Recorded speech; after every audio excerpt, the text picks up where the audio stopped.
Now it's time to take the bull by the horn.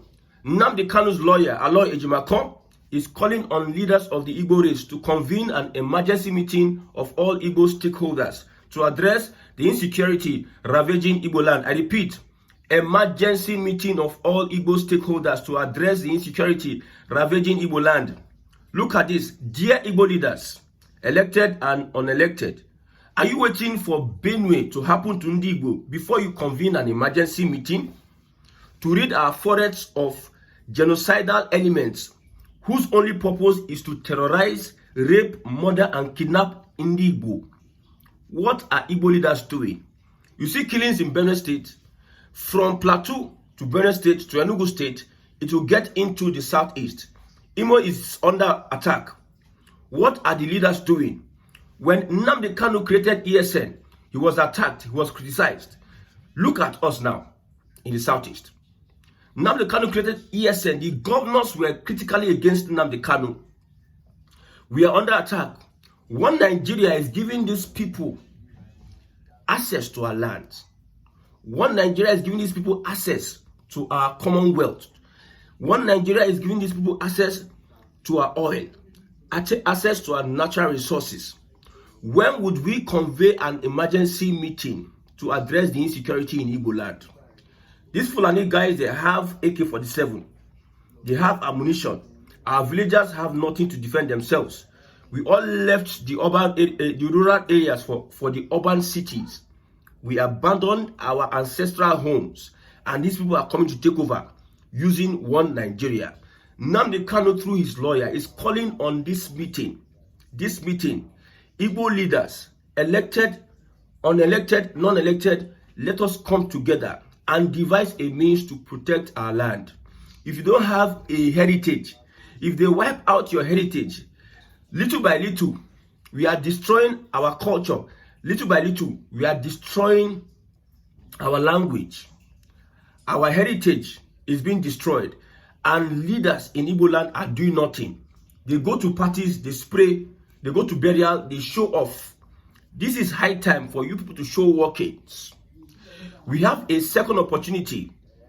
Some elements in Igbo land bastardize the effort of Nnamdi Kanu creating an ESN. Umahi and Co. Where is Hope Uzodinma? Hope Uzodinma, you left Imo State. You are residing in Abuja. You left your people you are supposed to protect. You pick sides with the Fulani hegemony. You pick sides with your killers. And you tell me you're an Igbo man. Nnamdi Kanu created ESN. The governors went to create a Bubago. The governors were waiting for Nnamdi Kanu to provide solutions. They have the responsibility to protect their people. They are not protecting. So they were waiting for Nnamdi Kanu to create ESM so that they can sabotage his effort. Are the governors planning to kill Igbos? The governors, are you people cooperating with these killers to destroy Igbo? Hope Uzodinma is using the lives, the security of his people to play politics, especially Hope Uzodinma. When will Igbo governors stand up? When would political leaders, House of Rep members, senators, when would they stand up and defend the people? You said Nnamdi Kanu is bad, IPOB is this and that. Why are you not showing workings? It tells you a lot that Nigeria is gone. Nigeria is gone. Nigeria cannot fend for its people again. Nigeria cannot protect its people again. We need to restructure this country or we balkanize it. Now, 2022, Nnamdi Kanu made demands from these same governors. One of them is a minister. We have governors that don't know what they need to do. Governors that are bereft of what they need to do. He said, he asked the federal government, he met with the governors, Nnamdi Kanu met with the governors, asked the federal government to make Enugu International Airport a grade 1 airport so that our people in different parts of the world can easily fly in without having to stop over first in Lagos or Abuja. So if we are coming into Nigeria, we must go to Southwest. We don't have an international airport whereby we will come through the Southeast. The governor deliberately making sure that the Igbos are limited. making sure that the Igbos are impoverished, making sure that the Igbos are deprived of development. Nnamdi Kanu met these governors and have this conversation. Secondly, he demanded that River Niger be dredged to reduce the heavy cost of importation, which our people who dominate the sector painfully bear. Dredge River Niger, they no go dredge. This federal government project, we know that we have leaders that are clueless. We have leaders that don't know anything. These billionaires in Igbo land, what is stopping them from coming together, having a template, drawing a plan, and present to the federal government, or get a private partnership whereby people can invest and they do this dredging? Nnamdi Kanu give them this option, condition that you will drop Biafra if this is done. That tells you a lot about what Nnamdi Kanu wanted. He wanted good for the Southeast. Now, he also demanded that Owerri Airport, which the people built, Owerri, the federal government did not build that airport. Owerri Airport, which our people contributed money to build in the days of Sam Mbakwe, be upgraded to a functional cargo airport. The federal government is using revenues generated from our oil to build airports and other infrastructures in other zones. But our fathers levied themselves to build Owerri Airport. Yet the federal government has failed to upgrade and maintain the sweat of our fathers. That is the point. Now, the next one. He demanded that the Port Harcourt and Calabar seaports be made to operate in full capacity so that big ships can be berthing in them. He equally demanded the revival of all moribund industries in the Southeast and South-South to provide job opportunities for thousands of our youths graduating from higher institutions. He demanded functional rail lines in Southeast and South-South regions, and primary health care and steady electricity supply. These are simple as ABC. If we had a leadership in the Southeast, all this would be happening. The same governors. The governors are the prime enemies of Ndigbo. Our leaders in Southeast, they are the #1 enemies of the progress of Ndigbo. These governors, the other time that JAMB, all Southeast was affected by JAMB. What did the governors do? They did not do anything. It took a private individual, Alex Unya, used his company and did an investigation and lobbied JAMB to take a look at the records before the issues were resolved. If not for that private individual, nothing would have been done today. But we have governors, we have Commissioner of Education. They did not take any step. It tells you a lot that our leaders in the Southeast are our biggest problem. And we need to make sure that they are in, one reason why they don't want Nnamdi Kanu to come out. They know that Nnamdi Kanu holds the key of the Igbo people. Forget all these things people are saying, left, right, center. They are in the minority. When Nnamdi Kanu comes out, you know that these governors, we don't rate them. They are irrelevant. Show workings. It will take Nnamdi Kanu's lawyer, Nnamdi Kanu through his lawyer, to tell the governors what they really need to do.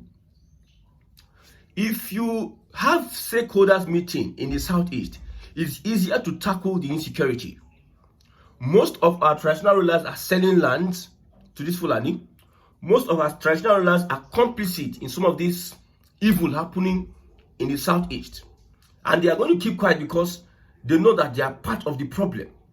Anybody who is elevated into leadership in the Southeast is actually part of the problem. Most of them are against the idea of a Biafra. Anybody you see come as a politician saying that we support Biafra, my brother, that person, he's not standing on the mandate. He's just doing it for aesthetics, for optics, for show. These guys genuinely do not want Igbos to be free because of what they gain from the one Nigeria. Because of one Nigeria, an Igbo man is relegated to the back, supported by the Southeast governors, by their own leaders. When Buhari proscribed IPOB, he got the nod, the yes, the support of the southeastern governors before he proscribed IPOB as a terrorist organization. IPOB that created ESN that was securing our farms. We never had such killings during the time of ESN. But after ESN faded away, the Ebubagu gun that the southeast governors came together to fund the security outfit. They are not doing their job. They are incapacitated. They are not effective. Instead, they are extorting Igbo people. They are being used as lapdogs. When you talk about insecurity in the southeast, the politicians should be held responsible. Now, how do we convey an emergency meeting? Now, when the house is divided, how do we convey an emergency meeting? Nnamdi Kanu is the person I know, has the interest of the southeast at heart. He might not be a perfect person. Nobody has ever been perfect. Until we stand before God, you know who is perfect or not. But this guy, Nnamdi Kanu, he's paying the ultimate sacrifice, which you hardly see any Igbo man pay that kind of sacrifice. Even Samuel Ekpa that was trying to do one or two things. The governors were against him, doing this, blah, blah. He's doing this, doing that. And it's under him. The farms were secured. If something happened in Enugu, he will have put out a statement. We must do this, we must do that. At least show leadership. But where are the governors? What are the governors doing? What have we done to deserve all this by these southeast governors? So an emergency meeting in your town, in your place, you people should come together and make sure that you secure yourself, because nobody is coming for you in Nigeria. Nobody is coming for you. Look at Nnamdi Kanu. He's facing trial for treason because he's asking for freedom of his people. From this, Nigeria just bring people together and start killing them. Nigeria as a country. The leaders in the same Nigeria do not believe in Nigeria. They are stealing from Nigeria. They are killing Nigerians. They are making Nigerians poor. But yet, somebody will come out and say, the unity of Nigeria is non-negotiable. Non-negotiable, a Fulani word, a Fulani term. Fulani will come out and tell me that the unity of Nigeria is non-negotiable. My brother, we have said it over and over again. If we don't get rid of this Fulani element, they will put us in trouble. They are everywhere. These guys are manipulating. They operate in the highest form of manipulation. Go to the farmlands. You see, they become innocent. But when they want to attack, you don't know who is attacking. They'll tell you that we are different from these people. They are different from us. But yet, their presence brings death, brings agony and sorrow. Look at Enugu State, how a full-fledged man was almost butchered like meat. He's alive, but you can see his flesh. Just like that. The people that are perpetrating this crime, they cannot be touched. I don't know whether they know that these are the people. They cannot be touched. Nothing happens to them. And we have people that are coming to do Unganga. We have the likes of all these, they call themselves billionaires. Igbo billionaires. You stay in Abuja, you leave the southeast, you are taking the Igbo name to say you are this and that. You are nothing. If the southeast is insecure, whoever you are from the southeast, you are nothing. You brag about your billions is useless. It's only useful for you and your family. Who will protect the Enugu State people? You rejected Nnamdi Kanu. You rejected ESN. Who is going to protect Enugu State people? People are fighting for your rights. You reject them. You sabotage their efforts. You call them all sorts of names. Who now is going to protect the people? Nnamdi Kanu said, I will drop Biafra. He told you, these are the reasons why I will drop Biafra. You said, no, we don't want you to join Nigeria. Nigeria, from the time he was arrested till now, this is 5 years. Almost 1,000 persons. People are living their... You know what it means? To abandon your ancestral home. To abandon your ancestral home. You know what it means? We are saying this thing now and it seems that we are playing. We don't know what we are doing. We are saying all these things and people just feel like, what are you people talking? We are abandoning our heritage. We are abandoning our history. We are abandoning our language. Whatever that gives us identity, we abandon it. We leave our rural areas, we go hustle. We come back, we build homes that we just have misplaced priorities. You go to Lagos, other places, you are dragging other people's land with them, while our land is insecure. Can't we reason? Can't we reason? The Igbo man and money. You don't know that family is important. Family is much more important than money. You don't know. People that are united. You know, the reasons why the Igbos are not together on a particular topic is that we are not united. Look at the Southwest, how they are aligning with Bola Ahmed Tinubu. P2B came out. It was our Igbo leaders that went against him. Soludo and co. that went against him. But you see how the Yoruba leaders will keep quiet. They will not talk anything. They will be looking. Secretly, they will be supporting their own. And you see, their status is getting to another level in Nigeria. While we in Igbo land, we depend on individuality, individual performance. You go nowhere if you're not united. If you don't create a network, you go nowhere. If you like be the best at anything, you go nowhere. There's power in unity.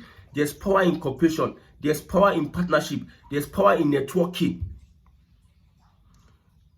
Igbo billionaires cannot sponsor a project that will elevate the culture of Igbo people. They cannot sponsor. I went for Lagos Igbo hangout.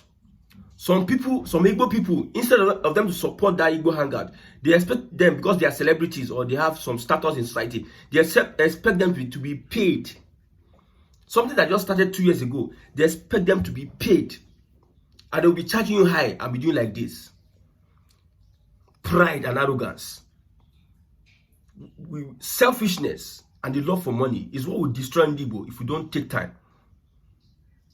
Somebody selfless service to the Igbo people, Nnamdi Kanu, even putting his life on the line for the Igbo people. Things are happening. Somebody took it upon himself. You know what it means? To secure the Igbo people. The Igbo people are the ones now fighting him. Sometimes you'll be crying up and down. I have said it, and I will always say it. The only reasons why Nigeria will never get better is because of the treatment the Igbo people are being given. And it can never be possible without the support of Igbo leaders. We are calling for emergency meeting. The leaders of thought, emergency meeting. When you all leave Igbo land, the language is fading. The language, we are not speaking the language anymore. Because how do you sustain a language? You pass it to the next generation. Most of our parents do not pass on that language to the next generation. And you think there's nothing there. You just go abroad. You are the parents. You are the only one that can speak the Igbo language. Your child cannot speak Igbo language. You don't think there's anything. You don't think it is important. You don't think, no. You are destroying your identity. There's no central Igbo history that we need to look at. Nobody is coming together to do anything. Is it that the civil war, destroyed us psychologically and mentally? Is it so? The people that you see have influence, they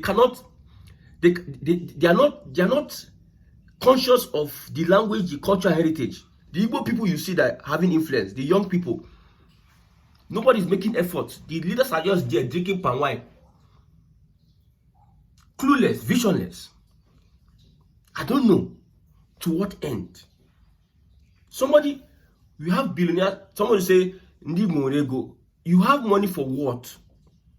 Your money is not used to develop a cause. Your money is not used to preserve a history, a culture, heritage. What is the essence of your money? You see them go to parties, Obi Kubana and co, chief priest, moving up and down, Efulefus up and down, spray money left, right, center. And you don't think you're an Igbo for a reason. You don't think so. You don't think you're Igbo for a reason. Well, it's unfortunate. that our foundation is being destroyed and the elders are doing nothing about it. The Fulanis are putting themselves together. The Yorubas are putting themselves together. Other people are putting themselves together. While we are here, we are not telling ourselves the truth. We are deceiving ourselves. We are deceiving ourselves. Now it is someone like Aloy Jimakor that will be calling for meeting so that you will not be killed. Some people they will leave the source of the country, they will go and stay abroad. They will not even come back to their village. No trace of them. They will not come back to their village. They will leave the activities of preservation of culture and history to people that are not that exposed. You that you are out of the country, you have money, you are a billionaire, you have a responsibility. Don't leave it to those that are in the rural areas. You have a responsibility to protect your land.